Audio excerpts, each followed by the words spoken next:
Saludos mi gente, bienvenidos a Lucha Legítimamente, este es Edward. Hoy vamos a darle seguimiento a las iglesias en Apocalipsis y hoy vamos a hablar de la iglesia de Tiatira. Antes de comenzar, quiero recordarles que le den like, se suscriban al canal y déjenos un comentario o cualquier cosa. Síguenos en nuestras páginas de Instagram y Facebook. Están disponibles las presentaciones y todas las cosas que hablo. Hoy seguimos con las iglesias de Apocalipsis, el prólogo histórico, y vamos a ver la iglesia de Tiatira contra Jezabel. La iglesia de Tiatira contra Jezabel. Y vemos esta historia o este pasaje en Apocalipsis 2, 18 al 29. Y el llamado que Dios nos hace es el llamado de Cristo a la fidelidad. En el mundo antiguo, lo que era la cultura grecorromana y el antiguo Medio Oriente, lo comercial y lo religioso estaban ligados. O sea, no había ni una dicotomía donde la religión es privada y lo comercial es público. Y esto es un concepto totalmente moderno. Y tenemos que tener esto en mente porque así vamos a poder identificar los retos de la iglesia de Tiatira y el resto de sus iglesias hermanas del primer siglo. Entonces, hay algo que se llama un gremio. Un gremio era una membresía que se necesitaba para poder hacer negocios y comercio. Cada profesión requiere un gremio para ser parte de ese club que regulaba y dominaba la economía. El ser parte de esta red comercial era necesario adorar a las deidades paganas o al emperador, sobre todo al emperador. Eso no había duda. Y eso requería que la gente comiera carne sacrificada a los ídolos y participar de relaciones sexuales ilícitas, como orgías y bacanales. Y en este contexto, la iglesia de Tiatira estaba enfrentando un reto no solamente moral, sino también espiritual, porque el contexto requería que los miembros comprometieran su fidelidad al Señor y su integridad por ese gremio. Y el no tenerlo implicaba tener puertas cerradas, falta de sustento y persecución. Y básicamente la fidelidad a Cristo literalmente te costaba toda la vida. No podía alimentar a tus hijos porque era fiel a Cristo. Como Jesús se presenta a esta iglesia es como el verdadero Hijo de Dios. Y el Hijo de Dios no es el César. Él está haciendo un claro contraste de quién es el verdadero rey del universo.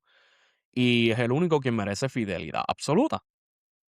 Entonces, como Tiatira, muchos creyentes han sufrido por ser fieles al Señor. Otros, por otro lado, han decidido participar de manera parcial o completa en el mundo para mantener su negocio. Muchas veces es difícil porque tienes que escoger entre la comida de tus hijos o tu fe. En este lado del mundo no es algo común porque pues, vivimos en el mundo occidental donde muchas de las personas gozan de los privilegios que el cristianismo dio a esta sociedad y ganamos eso de tener libertad de expresión y libertad de culto y todas estas cosas, pero esto es algo que debemos comprender sin excusar, porque el Señor quiere que aún en esos momentos descansemos y reconozcamos su señorío. En esta sociedad no es difícil ser cristiano y tener negocios. Y yo creo que el reto de hoy en día del creyente que tenga negocios es mantener la integridad que Dios pide de nosotros como persona que valga la redundancia de negocio. Este es el reto que tenía Tiatira en medio de lo que va a suceder y en nuestras iglesias como individuos también. Entonces, ¿qué nos dice el texto para ayudar a no comprometer esta integridad que muchas veces la sociedad pide que negociemos para tener un bien? Y primero dice, según el versos 18 al 20, es conocer al Dios que ya nos conoce. De nuevo, el Señor ya sabe, el Señor conoce. Él sabía lo que estaba pasando en Tiatira de manera personal e íntima. Y Jesús se presenta como el verdadero Hijo de Dios de manera íntima. Y conoce nuestra fortaleza y nuestro amor falible. Lo vemos en el versos 18 al 19. Pero también conoce nuestros retos, conoce nuestros pecados, conoce nuestras debilidades, como dice el verso 20. La iglesia de Tiatira era una iglesia saludable que estaba siendo estorbada por una persona que incitaba a pecar. Y ellos la estaban tolerando. A la reina pagana del antiguo reino del norte de Israel, que era llamada Jezabel, por eso Juan utiliza este nombre, porque estaba incitándolos a la idolatría y que fueran moral y religiosamente flexibles. Esta mujer hizo que el pueblo de Israel apostatara y hizo que el rey de Israel apostatará también a Acab. Y esto es un problema porque el rey representaba la justicia de Dios y representaba el carácter del Dios al pueblo. Y al él casarse de manera política con otra mujer de otro reino, implicaba de que también sus dioses iban a ser parte de la sociedad. Y Dios era bien celoso con su pueblo, porque al fin y al cabo, esto implicaba que había una intimidad profunda entre el rey con la reina pagana, y esto representa de que él estaba en la cama con demonios. Y esto era fornicación y adulterio espiritual, lo que hizo que Dios juzgara al pueblo de Israel con los asirios. La mujer que la iglesia de Tiatira está tolerando estaba incitando a otros ser flexibles con el paganismo y el gnosticismo. Y esto incitaba a fornicar física y espiritualmente. Es bien interesante porque el juicio de Dios por tolerar a esta mujer puede ser una falta de amor al prójimo. ¿Por qué? El no proteger a tus hermanos del error y tolerar el pecado no es amor, sino todo lo contrario. La indiferencia y flexibilidad al pecado es motivo de disciplina y juicio. Como creyentes, nosotros conocemos nuestras luchas y conocemos la maldad, son tanto internas como externas. Y Dios conoce esto de manera íntima y esto no le sorprende al Señor. Sin embargo, Él nos exhorta a que seamos fieles, sabiendo que Él resuelve estos males. El primer paso a sanar es la obediencia en amor a Dios. Conocer el amor de Dios nos lleva a conocer a Dios mismo, viendo que lo que Él ofrece es mucho más hermoso que un placer temporero. Creo que todos nosotros tenemos luchas y tenemos tentaciones, yo tengo las mías constantemente y tenemos que recordarnos el amor de Dios para poder crucificar esos deseos en la cruz y seguir hacia adelante. Conocer al Dios que nos conoce. Segundo, obedecer al Dios que conocemos. Esos 21 al 24, el arrepentimiento es arrojarnos a los brazos de Dios, que ya nos conoce para abandonar lo que Él sabe que nos afecta. Es abandonar la manera en que hacemos las cosas y dejarnos llevar por el Dios bueno, santo y perfecto que conocemos. En el caso de Tiatira, estaban tolerando a una mujer que intoxicaba el ambiente. Era bien tóxica.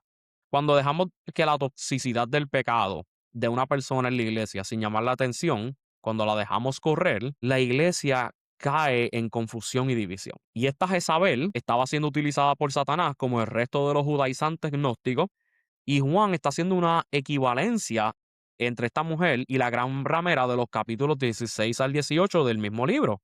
Y esto nos indica que estos que seguían a Jezabel serían juzgados como el pueblo apóstata en Judea por aliarse con el imperio romano y darle muerte a su propio Mesías y perseguir al pueblo de Dios durante los 40 años. ¿Cuáles 40 años? Del 30 al 70 después de Cristo. Y la gran tribulación es la que Jesús hace referencia en el discurso de los olivos contra el sistema religioso apóstata de Jerusalén, que pagarían por el gran pecado que ellos cometieron. Desobedecer a Dios es decirle a Él que se haga nuestra voluntad y no la de Él. O sea, Dios nos deja nuestra suerte y por lo mismo. Somos destruidos por las mismas cosas que nos aferramos. Y este era el resultado de los que persistían en esta doctrina de Jezabel y de este gnosticismo. Era un peligro.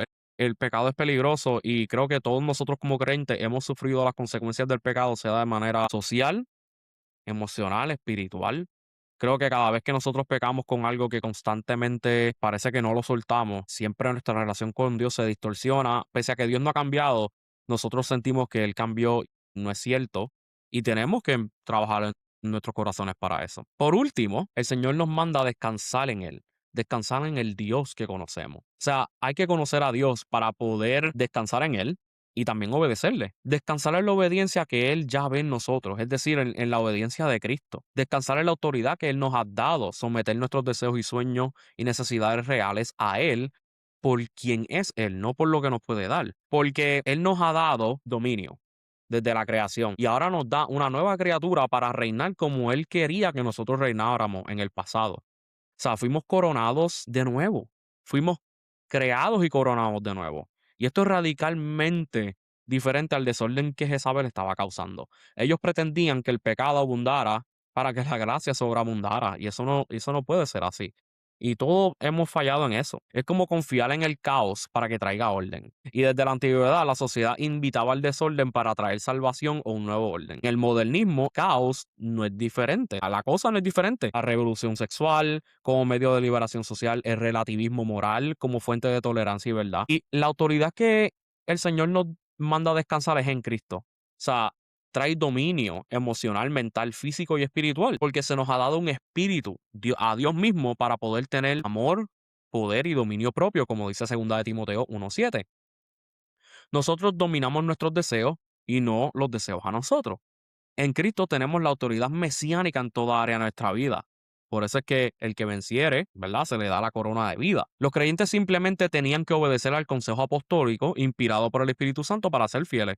El consejo apostólico, que es radicalmente diferente a lo que la Jezabel pretendía que ellos hicieran, que ven el concilio de Jerusalén en Hechos 15, del 28 al 29, y van a poder ver a lo que me refiero. La autoridad mesiánica es verdadera libertad, porque nuestro llamado es descansar en ella y ejercerla en nuestro ser para poder amar a Dios y al prójimo correctamente y hacer discípulos.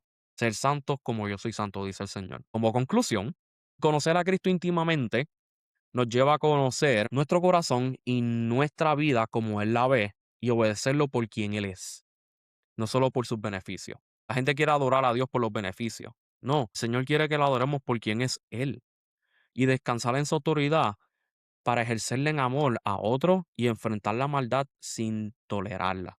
Ese es el llamado que Dios nos hace. Como reflexión, ¿conoces al Dios que te salvó? ¿Conoces al Dios que te conoce a ti? ¿Vives de manera íntegra o vives tu fe a conveniencia? O sea, ¿sigues a Dios por los beneficios o porque genuinamente amas a Dios? ¿Bajo qué autoridad tú ejerces tu dominio integral? ¿Bajo tu propia fuerza o bajo las fuerzas del Espíritu Santo, que debemos cultivar a diario? Eso sería todo. No se olviden de suscribirse, denle like, también denle a la campanita y comenten. Si esto les fue de edificación, vamos a compartir el reino de Dios, un argumento y una reflexión teológica a la vez para poder ser de edificación a otros.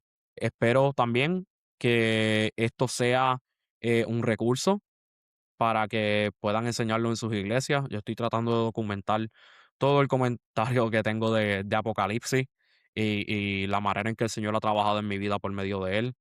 Y quiero compartírselos a ustedes. Nada, se me cuidan y hasta la próxima.